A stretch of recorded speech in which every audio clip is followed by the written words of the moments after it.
Amém? Vamos lá. Vamos abrir as nossas Bíblias em 2 Timóteo, capítulo 4. Há poucos meses, ou talvez há um ano e pouco atrás, eu falei dessa palavra aqui. Mas ontem eu estava pensando um pouco e avaliando o dia que é hoje, o dia da oração pela igreja perseguida. Essa palavra veio muito forte ao meu coração. E essa é uma epístola de Paulo a Timóteo.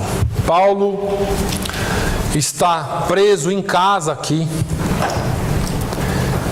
Ele tinha sido levado para Roma, estava em prisão domiciliar. O tempo em que Paulo ficou preso na casa dele, cuidado por guardas, ele nunca deixou de anunciar o evangelho para os guardas. Interessante que ele sempre esteve trabalhando. E esse tempo que muitas vezes a gente acha que é um tempo perdido na nossa vida, Paulo poderia ter achado mesmo. Mas durante as prisões de Paulo, inclusive nessa daqui, Paulo não parou. Ele escrevia cartas, ele mandava recados, ele chamava os cooperadores dele, mandava que fossem, que avisassem, que esforçassem, que fortalecessem. Ele mandou muitos recados, ele mandou muitas ordens como apóstolo e ele enviou cartas. Paulo, ele pertenceu à igreja perseguida. Ele foi parte desta igreja, porque boa parte do seu ministério ele esteve preso. Mas as prisões não puderam calar Paulo. E no capítulo 4 da sua segunda carta a Timóteo, nos versículos 6 a 8, ele fala de uma palavra que nós conhecemos de trás para frente. Já ouvimos essa palavra muitas vezes. Ele diz assim: porque eu já estou sendo oferecido por aspersão de sacrifício, e o tempo da minha partida está próximo. Combati o bom combate, acabei a carreira e guardei a fé. Desde agora a coroa da justiça me está aguardada, a qual o Senhor justo juiz me dará naquele dia. E não somente a mim, mas também a todos os que amarem a sua vinda. Paulo está falando de um tempo que ele sabia que ele ia morrer.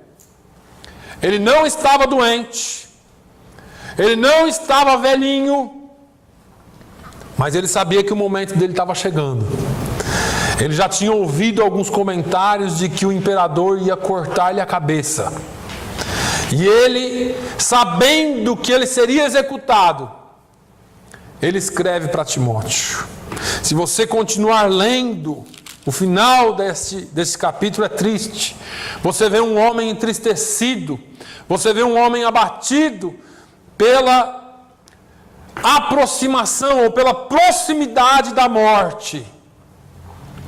Ele diz assim para Timóteo no versículo 9: procura vir ter comigo depressa, porque Demas me desamparou, amando o presente século, e foi para Tessalônica, Crescente para a Galácia, Tito para a Dalmácia. Só Lucas está comigo. Toma Marcos e traze-o contigo, porque me é muito útil para o ministério. Também enviei Tíquico a Éfeso. Quando vires, traze a capa que deixei em Troas, em casa de Carpo, e os livros, principalmente os pergaminhos. Alexandre, o latoeiro, causou-me muitos males. O Senhor lhe pague segundo as suas obras. Tu guarda-te também dele, porque resistiu muito às nossas palavras. Olha, Timóteo, ninguém me assistiu na minha primeira defesa. Antes todos me desampararam. Que isto lhes não seja imputado. Mas o Senhor assistiu-me e fortaleceu-me para que por mim fosse cumprida a pregação e todos os gentios a ouvissem, e fiquei livre da boca do leão. E o Senhor me livrará de toda a má obra e guardar-me-á para o seu reino celestial, a quem seja glória para todo sempre. Amém. E aqui ele manda algumas saudações: saúda a Prisca e a Áquila e a casa de Onesíforo. Erasto ficou em Corinto e deixei Trófimo doente em Mileto. Procura vir ter comigo antes do inverno. Eúbulos e Pudens e Lino e Cláudia e todos os irmãos te saúdam. O Senhor Jesus Cristo seja com o teu espírito. A graça seja convosco. Amém.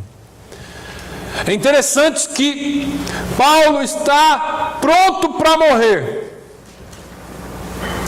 E ele faz uma análise de tudo que aconteceu na vida dele nesses últimos dias, ou meses, ou anos. E ele escreve a Timóteo e fala: Timóteo, você vai me trazer os livros, você vai me trazer os pergaminhos, você vai trazer a minha capa, vem antes do inverno, porque vai ficar frio, eu vou precisar da minha capa. E você vai me trazer Marcos, porque ele me é útil para o ministério. Um homem à beira da morte, pensando no ministério. Ele não pensou em si. Eu quero falar um pouquinho aqui hoje, apesar de tudo, sobre avaliando a nossa existência. Por que é que nós existimos? Para que é que nós existimos? Vamos lá. Ontem eu fiz uma visita e nós sabemos que a nossa vida é tão curta. Pode ser hoje, pode ser amanhã.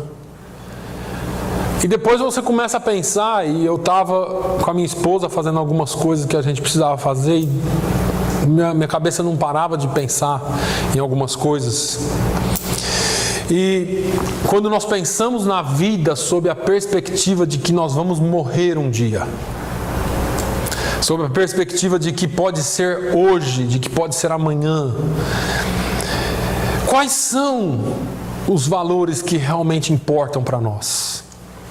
O que é que vai ser importante para você? E eu me lembro de Jesus falando assim, quando Jesus estava falando sobre aquele homem rico que ajuntou, derrubou celeiros, fez celeiros novos, ou ele disse: olha, eu colhi, eu fiz, eu aconteci, agora eu vou derrubar esses celeiros velhos, vou construir maiores. E ele diz: folga a minha alma. E Jesus diz assim: louco, esta noite te pedirão a tua alma. E tu, o que tens preparado? Quais são os valores que realmente importam para você e para mim durante a nossa existência? O que é que as pessoas falam? E eu disse aqui alguns dias atrás, como é que as pessoas vão falar de você no seu velório? Porque velório todo mundo fica bonzinho. Pode ser um traste. Oh, aquilo era bom demais. Mas ali é uma coisa. Daqui um ano, o que é que vão falar de você quando você morrer? Daqui 2, daqui 10, qual é o legado que você está deixando para o futuro? Se é que você pensa no futuro. O escritor Henry Nouwen convenceu-se de que morrer é nosso ato mais importante, para o qual a vida é uma longa jornada de preparação. Você se prepara a vida inteira para um dia você morrer. E qual será o final desta partida? Para partir dessa vida com o senso de dever cumprido, com o senso de que eu realizei, eu tive o tempo de fazer aquilo que eu precisava e não aquilo que eu queria fazer. Que critérios devemos avaliar? Quais são os valores que eu e você precisamos dar atenção? O apóstolo Paulo, quando estava aqui próximo da morte, ele avaliou a sua existência. E ele nos deixou algumas dicas aqui, nesse texto que nós lemos. Todo cristão deve, irmãos, avaliar a sua existência. Todo cristão deve avaliar, e todos nós deveríamos, em algum instante da nossa vida, perguntar: por que é que eu estou aqui? E a segunda pergunta é: o que é que eu estou fazendo para cumprir esse chamado? Já que eu estou aqui, já que eu vim aqui, já que Deus me trouxe aqui, o que é que eu estou fazendo para cumprir a vontade de Deus? Esse texto nos mostra pelo menos 3 critérios a partir dos quais cada cristão deve avaliar a sua existência neste mundo. Eu não quero ser demorado, mas eu quero compartilhar com você. Primeiro deles, em que tipo de combate nós estamos envolvidos? Paulo falou assim: olha, combati o bom combate, acabei a carreira e guardei a fé. Qual é o tipo de combate que nós estamos envolvidos? Onde que nós estamos lutando?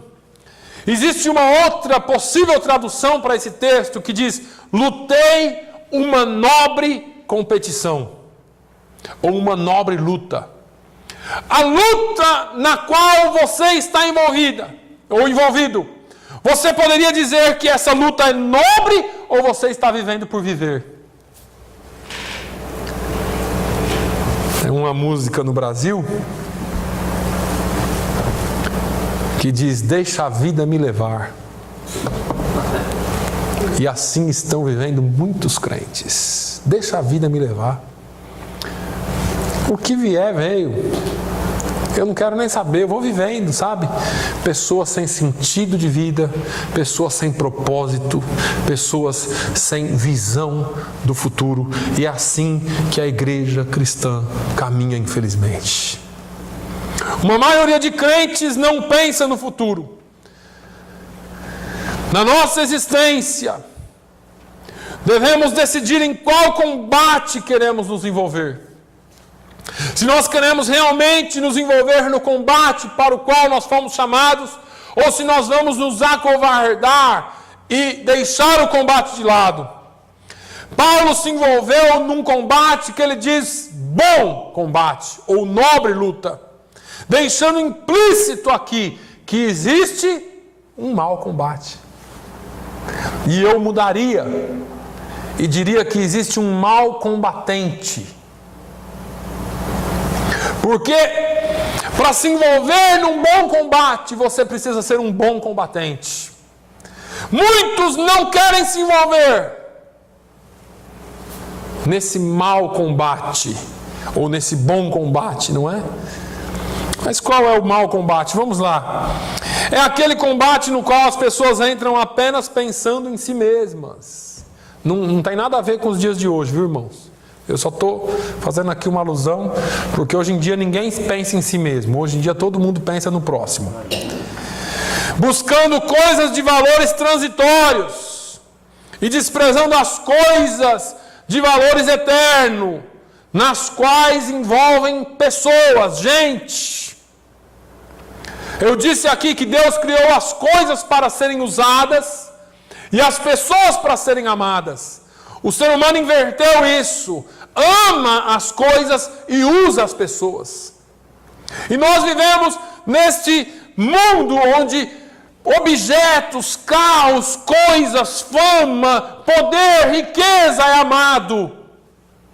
E porque eu amo coisas, você para mim não tem valor. Eu passo em cima de você, eu faço o que precisar fazer, mas pessoas não precisam ser amadas, pessoas sendo usadas. Deus não nos colocou nesse tipo de combate.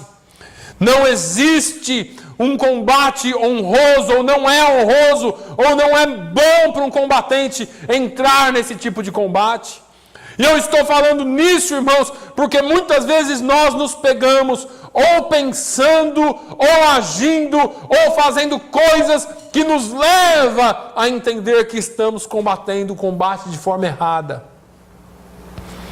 Quando eu passo o dia inteiro pensando em alguma coisa, qualquer coisa, e eu chego no final do dia e vou dar conta de que durante aquele dia eu não tive um minuto para falar com Deus, nem durante o tempinho que eu estava ali dirigindo ou fazendo alguma coisa, eu não parei para falar com Deus um minuto.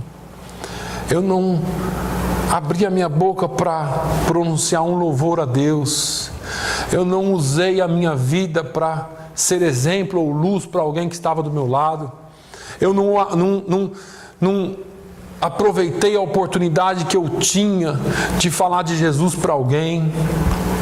Eu não aproveitei a oportunidade que eu tinha para dizer algo bom para alguém.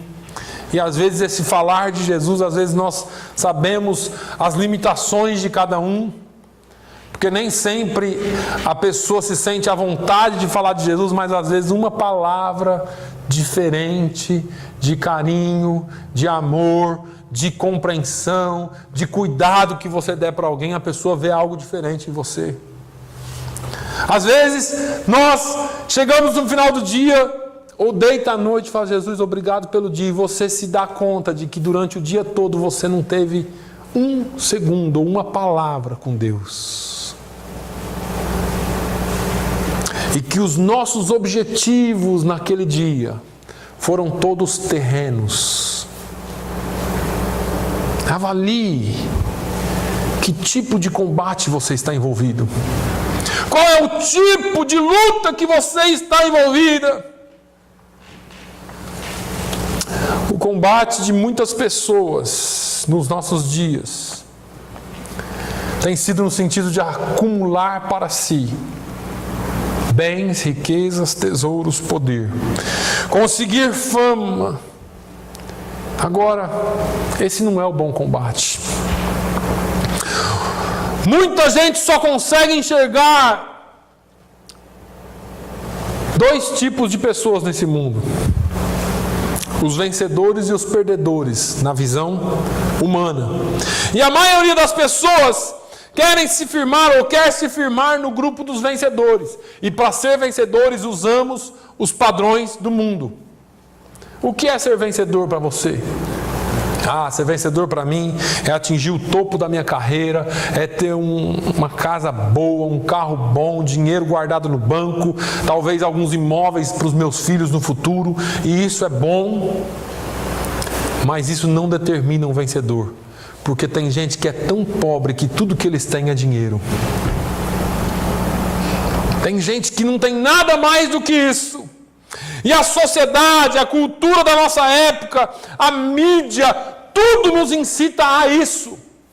A ter, a possuir. E eu estou dizendo aqui, irmãos, eu não sou contra possuir, não sou contra ter. Que Deus te abençoe, que Deus me abençoe também, para que nós tenhamos. Mas isso não pode ser o nosso objetivo principal na vida. Como se nós não conseguíssemos isso, nós vamos morrer sem ter um legado para deixar, porque eu não tive uma casa para deixar para os meus filhos. Eu ouvi um dia desses, bem recentemente, um jovem americano português dizendo: o meu pai trabalhou como louco a vida inteira, deixou muitos imóveis aqui em Fall River, mas nós nunca tivemos a presença dele dentro de casa, ele só trabalhava. Será que o filho está feliz com esses montes de imóveis que o pai deixou? Porque o mais importante nós estamos perdendo. E eu me incluo nisso. Às vezes nós perdemos a oportunidade de passar alguns minutos com os nossos filhos, algum tempo com os nossos filhos, brincando, jogando bola, fazendo alguma coisa, acumulando valores para eles, ao invés de acumular coisas para eles. Valores vai além do que a casa, ou do carro, ou do imóvel, da propriedade que você pode deixar. Valor vai de transmitir algo para os seus filhos. Tem um salmo que diz assim: uma geração comendará, ou passará, ou colocará no coração valores na próxima geração. Nós precisamos passar esses valores, e é aqui que entra o bom combate. Porque o bom combate é aquele no qual o apóstolo Paulo se envolveu, o de viver para Deus, o de respirar Deus, o de estabelecer o reino de Deus na terra, e o de viver valores muito mais elevados do que os valores humanos. Que a despeito de termos valores humanos, nós precisamos ter valores celestiais. O fato é que todos nós nos vemos como seres humanos que somos e só conseguimos enxergar até aí. E Paulo disse assim, ou melhor, Pedro disse assim: vós sois peregrinos, como peregrinos vocês estão passando por essa terra. Peregrinos não são homens e mulheres da terra. E às vezes eu brinco, né? E falo que eu sou ET. E é verdade. Se você é um cidadão do céu, você não pode ser um cidadão da terra. Jesus se colocou justamente ao lado dos perdedores. Aqueles que não possuíam nenhum cargo. Aqueles que não possuíam nenhum destaque, a despeito ou apesar de que quando alguns deles vieram a Jesus, Jesus os recebeu. Mas a maioria dos seguidores de Jesus eram as pessoas desprezadas, eram os perdedores da sociedade, eram os pecadores, eram aqueles que não tinham nenhum valor. Jesus se colocou do lado deles. Jesus se colocou do lado deles. Veja só as bem-aventuranças. Bem-aventurados os que choram, porque eles serão consolados. Esses aqui são os perdedores. Olha só, as bem-aventuranças só fala dos perdedores, não fala dos vencedores. Bem-aventurados os que choram, porque eles serão consolados. Bem-aventurados os mansos, porque eles herdarão a terra. Bem-aventurados os que têm fome e sede de justiça, porque eles serão fartos. Bem-aventurados os misericordiosos, porque eles alcançarão misericórdia. Bem-aventurados os limpos de coração, porque eles verão a Deus. Bem-aventurados os pacificadores, porque eles serão chamados filhos de Deus. Bem-aventurados os que sofrem perseguição por causa da justiça, porque deles é o reino dos céus. Bem-aventurados sois vós, quando vos injuriarem e perseguirem, e mentindo disserem todo mal contra vós por minha causa. Eu vou parar aqui só um minutinho para você entender isso. Olha com quem Jesus estava falando aqui. Os que choram. Esse fracote que chora por qualquer coisa. Sabe? Esse povo fracote. A vida é dura, tem que enfrentar. Peito aberto, tem que ir para cima. O negócio não tem tempo para chorar, não. Jesus está falando: bem-aventurados os que choram, porque eles serão consolados. Os mansos, irmãos, como é difícil ser manso nessa terra. E eu estou falando nessa terra, não é aqui em Fall River, não, é nessa terra. Porque tudo que nós vivemos hoje parece injusto.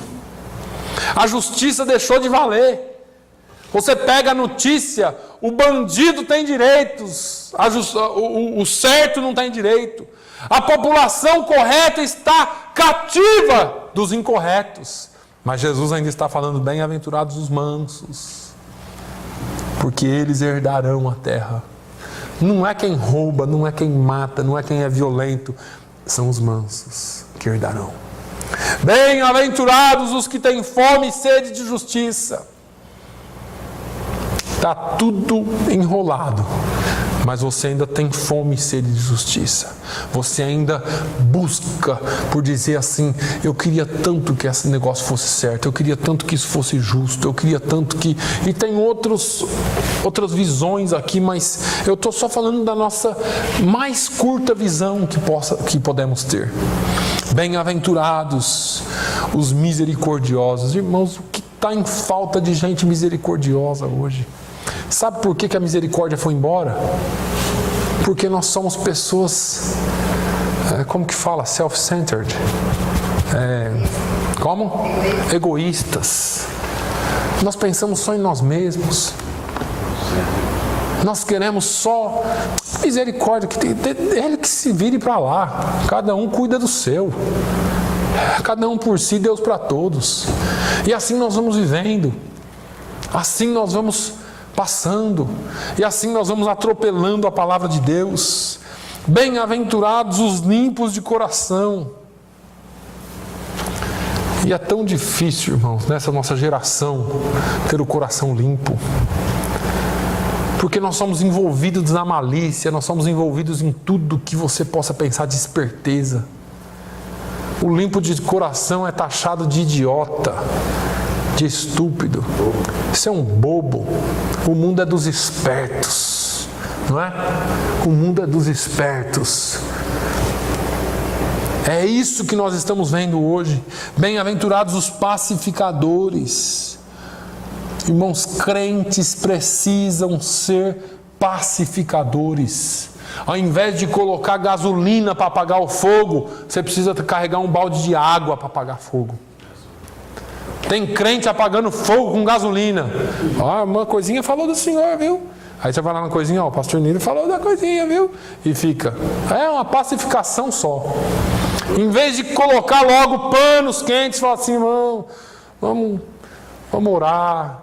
Vamos orar um pelo outro, vamos cuidar, vamos ter cuidado com o que fala, e tentar ir trazendo as pessoas para viverem junto. A vida é assim mesmo, cada um tem seu problema, cada um tem seu defeito, mas nós precisamos nos suportar uns aos outros, precisamos amar uns aos outros, e tentar pacificar. Não foi com má intenção, não foi assim. Não, a gente fica apagando com gasolina, né? O fogo já está grande e você vem e joga gasolina. Já não chega o que a gente tem que passar. Bem-aventurados os que sofrem perseguição por causa da justiça. E Jesus deixou uma coisa aqui, irmãos, que ninguém esperava. E está acontecendo nos dias de hoje. Jesus disse assim, olha, quando eles mentindo disserem coisas contra vocês. Nós achamos que isso ia acontecer só com Jesus. Os fariseus pegaram um grupinho de gente lá no dia do julgamento, Jesus e Barrabás. Assim, vocês vão começar a incitar aqui e falar que ele blasfemou, que ele falou tal coisa, e eles começaram a mentir sobre Jesus e incitar a multidão para que a multidão pedisse Barrabás. E nós achamos que isso ia ser só com Jesus. Estamos sossegados, vivendo nossa melhor idade, ou nossa melhor era do Evangelho. E agora tem pastores sendo presos por ódio. Pastor está sendo preso porque odeia. Mas odeia o quê? Não, se você não aceita os parâmetros da sociedade, você odeia. Você é intolerante. E aí, pessoas sendo presas, pessoas perdendo família, pessoas sendo mortas no mundo. Mortas porque odeiam, porque não toleram ou porque não aceitam o verdadeiro Deus que eles pregam. Pessoas que são pagas ou até incitadas a mentir contra o cristão para que ele seja morto. E nós achamos que fosse ser só Jesus. Nós pensamos que estava tudo certo dentro da Bíblia. Mas Jesus disse assim, olha, bem-aventurados os que sofrem perseguição por causa da justiça, porque deles é o reino dos céus. Bem-aventurados sois vós quando vos injuriarem. Injúria é falar algo que você fez que você não fez. É mentir sobre você. Quando vos injuriarem e quando vos perseguirem e mentindo disserem todo mal contra vós por minha causa. É crente.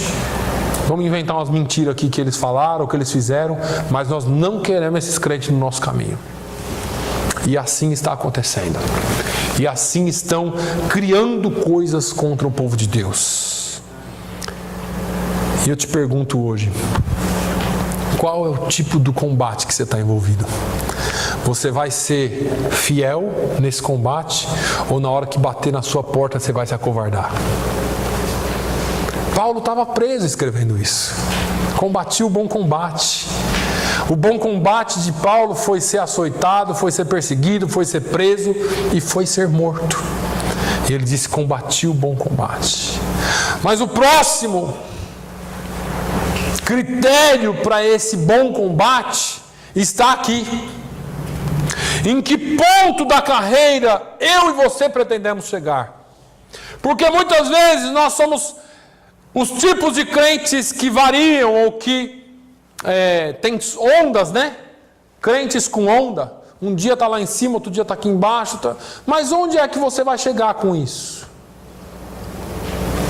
Nós precisamos entender que a nossa corrida ou a nossa carreira aqui não é a carreira profissional, não é só a carreira educacional, é a carreira da sua vida por completo. É uma carreira que cada um de nós estamos inseridos. Penso que poderíamos classificar isso no propósito pelo qual nós fomos chamados, ou para o qual nós fomos chamados. Qual é o propósito da sua vida? Qual é o propósito dessa carreira?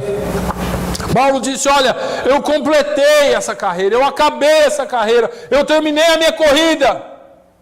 Ele estava perto da morte, e eu creio que talvez não seja o caso de nenhum de nós aqui, apesar de que pode ser. Eu já falei do número, né?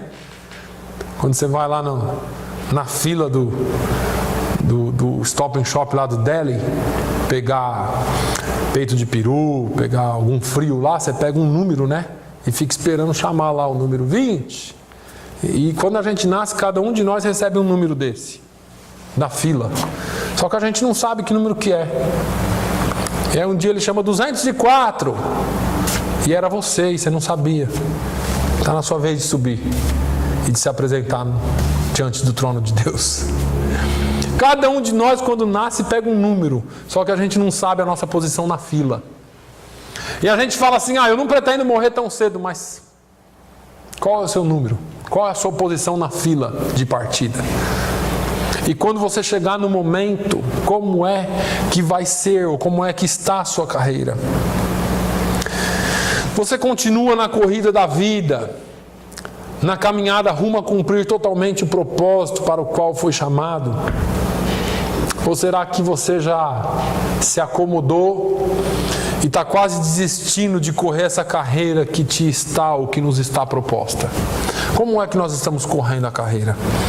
Hebreus 12 nos traz, eu já falei sobre isso aqui também, versículos 1 e 2 diz assim, portanto nós também, pois que estamos rodeados de uma tão grande nuvem de testemunhas, deixemos todo o embaraço e o pecado que tão de perto nos rodeia, e corramos com paciência a carreira que nos está proposta, olhando para Jesus, autor e consumador da fé, o qual, pelo gozo que lhe estava proposto, suportou a cruz, desprezando a afronta, e assentou-se à destra do trono de Deus. O escritor aos Hebreus fala, olha, deixa todo o embaraço e corra a carreira que lhe está proposta.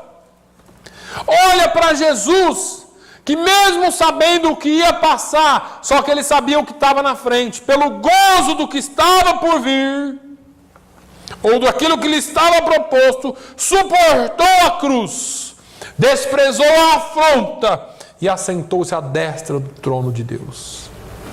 O que acontece é que nós sabemos, entre aspas, onde nós vamos chegar. E se eu perguntar aqui para vocês, falar assim, onde você vai? Pastor, eu vou para o céu. Claro. E a gente canta aqui do gozo que vai ser lá, da maravilha que vai ser lá. A gente lê na Bíblia, mas quando tem que passar pela cruz, parece que fica tudo mais difícil. Jesus suportou a cruz porque ele sabia o gozo que seria no futuro. Jesus suportou a cruz porque ele sabia o que lhe estava preparado, o que lhe estava proposto. E da mesma forma, eu e você precisamos suportar a cruz e as perseguições, porque o nosso futuro, irmãos, é incomparável. A vida eterna é incomparável. Paulo disse assim, olha, se você espera no cristianismo somente para essa vida, ou se nós esperamos, nós somos os mais miseráveis de todos os homens. O cristianismo, ele pode ser não muito confortável agora em tempos de perseguição. Afinal de contas, na escola todo mundo olha torto para você. Na rua, se as pessoas sabem que você é crente, os colegas de trabalho fazem até graça de você. Você convida para vir na igreja, é uma chacota. Enquanto estão rindo, tá bom. Na hora que começar a perseguição, é que é difícil. Afinal de contas, ser crente se tornou um negócio terrível hoje em dia. Porque o testemunho dado aí fora, e por causa da grande e massiva, ou do grande e massivo ataque da mídia e de tudo contra os valores bíblicos, então hoje você se tornou a pior pessoa que podia ser. E ainda não é o fim, é só o começo. Só está começando. Mas deixa eu te falar uma coisa, suporte, porque existe um gozo futuro. Não existe, irmãos, na vida do crente maior esperança do que aquela que o próprio Jesus nos prometeu. Aleluia. Eu vou preparar-vos lugar, e onde eu estiver, eu vos levarei para que estejais comigo. Aleluia. Um dia, sofrendo aqui ou não, nós precisamos e queremos estar com Ele. Então, segure firme, aguente firme, vai passar. A carreira que Deus havia destinado para Paulo trilhar, irmãos, foi uma. Qual é a carreira para a qual você está destinado? Você tem trilhado esta carreira? Você tem feito de acordo com o que Deus te chamou? Ou será que você de vez em quando dá uma escapadinha? Em que ponto da carreira nós pretendemos chegar ao fim ou vamos parar antes? Quem sabe você tem deixado o propósito de Deus para a sua vida algum tempo atrás. Ou quem sabe, por algum motivo, tem tido o pensamento de abandonar a carreira que lhe foi proposta. Diante da maneira como você tem administrado a sua carreira, você poderá, como Paulo, você poderá, como Jesus, ao final da sua vida, dizer que completou a sua carreira. Será que eu e você poderemos dizer, como homens e mulheres santos de Deus, que chegaram ao final, combati o bom combate, acabei a carreira e guardei a fé?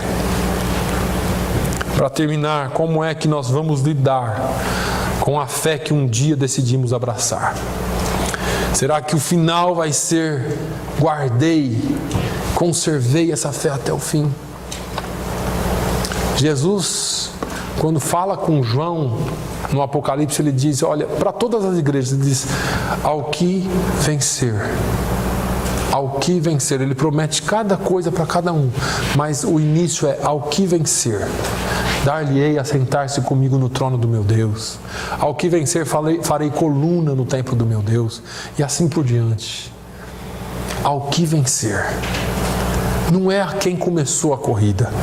Não é a quem abandonou a corrida no meio do caminho. É ao que vencer. Ele diz em outro texto, no mesmo Apocalipse, ser fiel até a morte. Quando ele está dizendo ser fiel, é guarda, conserva a tua fé até a morte. E eu já ensinei aqui, mas é sempre bom relembrar, porque esse até a morte não é até o dia que eu morrer, deitadinho na minha cama numa boa, dormi e não acordei. Ser fiel, mesmo que você tenha que passar pela morte.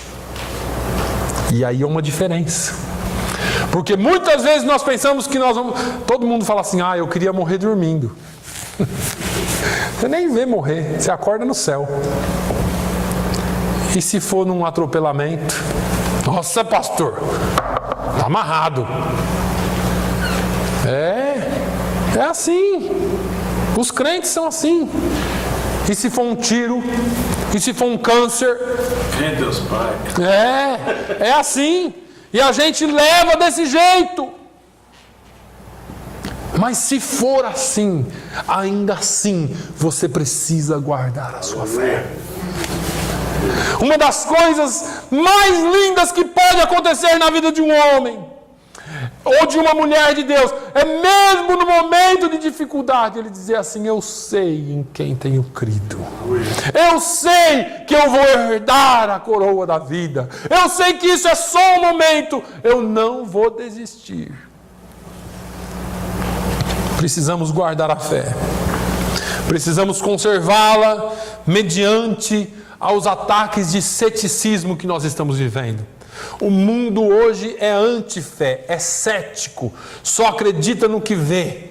E nós somos bombardeados o tempo todo a acreditar só naquilo que nós vemos. O mundo nunca foi tão cético como é hoje. Não crê em Deus, não crê em nada, irmãos. Ninguém crê em nada mais. E nós somos levados a não crer também. Então nós precisamos guardar e defender a nossa fé nesse sentido. Está todo mundo desistindo da fé, você está ali, ó. Você é louco. Você é louco. Acreditar nisso aí? Para, rapaz. Você não está vendo a tecnologia, você não está vendo a ciência. Para com isso. Acreditar, não tem nada disso aí não. Não tem Deus não. Meu Deus é meu dinheiro. Alguns dizem. Bom, o salmista falou disso, né? Diz o tolo no seu coração, não a Deus. Ou diz o ímpio no seu coração, não a Deus. Não há Deus, para eles não há Deus. Nós precisamos guardar a nossa fé. Nós precisamos conservá-la. Ou guardá-la contra os ataques de Satanás. Porque existem os ataques obscuros ou escondidos, né, ou ocultos, que são de ceticismo ou de alguma coisa. E tem aqueles diretos de Satanás. Você vai continuar? Você está lutando contra mim. E tem crente que desiste porque tem medo do diabo. Eu ouvi um dia desse alguém dizer assim: eu não posso voltar para a igreja, que se eu voltar, eu morro. Morra com Jesus. Tá com medo do quê? Não, se eu voltar eu morro. Ou fez pacto, ou fez alguma coisa, sei lá o que fez. Mas volte para Jesus, porque ainda que você morra, você vai estar nos braços dele. O que é? Qual é a ameaça que o diabo tem feito? Não ceda à ameaça de Satanás. Mas você também precisa guardar a sua fé, no sentido de não alterar a sua fé. Porque tem gente que fala: eu sou crente, eu creio, mas crê em tanta coisa, está envolvido com tanta coisa e aceitando tanta coisa. Isso é normal, né? As coisas evoluem, nós temos que aceitar. E não é assim. Fé em Deus é a fé na palavra de Deus. Vamos terminar. A fé cristã é a fé que nos sustenta, inclusive do ponto de vista da razão e da intelectualidade. A fé cristã não é uma fé louca que nos leva ao suicídio intelectual. A fé cristã, ela vai além disso. A fé cristã nos leva a pensar e saber que nós servimos a um Deus poderoso, a um Deus que pode e vai nos levar para perto dele. Pergunte para mim, por que é que eu sou crente? E por que é que eu creio em João 14, que Jesus me disse que vai me levar para um lugar melhor? Porque eu sou inteligente. Não me tenha por ignorante. Mas você, rapaz, eles acreditam em tanta coisa louca. Eles acreditam que a terra foi formada de uma explosão. Então por que eu não posso acreditar que Jesus prometeu e vai me levar para um lugar? Eu ouvi alguém falando: pegue um relógio, desmonte, jogue dentro de um saquinho e chacoalhe por 5 milhões de anos, ou 5 bilhões de anos, e vê se ele volta a ser relógio. Como que você explica que a terra foi formada com toda essa ordem, trabalhando do jeito que trabalha, por causa de uma explosão? Não tem isso, irmãos. Só Deus poderia fazer isso. E as pessoas preferem acreditar em tudo. Então a fé, ela tem que ser também intelectual. Ela vai além do intelecto. Mas eu creio porque está no meu coração, porque eu recebi, porque eu sei, porque eu entendo que Ele vai cumprir o que Ele prometeu. Avalie a sua existência. Por que é que você existe? por que é que você está aqui e como é que você vai responder a isso. Como será o final da sua carreira? Como será o final da sua vida? Será que você poderá dizer a mesma coisa? Combati o bom combate, acabei a carreira e guardei a fé. Amém? Amém. Que Deus abençoe a sua vida. Pai, eu te louvo, eu te engrandeço, Senhor, por esse dia. Senhor, que cada um de nós possamos sair daqui hoje com a certeza da fé que nós temos, correndo a carreira que nos foi preparada desde o princípio, e que nós possamos sempre, ó Deus, estar firmes na fé, sempre prontos a defender a fé que nós temos em Ti, e sempre prontos a enfrentar o que preciso for para estarmos diante de Ti naquele dia. Pai, muito obrigado. Obrigado, Senhor, pela vida de cada filho Teu. Obrigado pela oportunidade de ouvir e aprender sobre a Tua palavra. Dê-nos uma semana abençoada. No nome de Jesus é que eu te peço. Amém. Que o amor de Deus, a graça do nosso Senhor e Salvador Jesus Cristo, a comunhão e a consolação do Espírito Santo seja sobre todo o povo de Deus, hoje e sempre. Todos digam amém. Amém.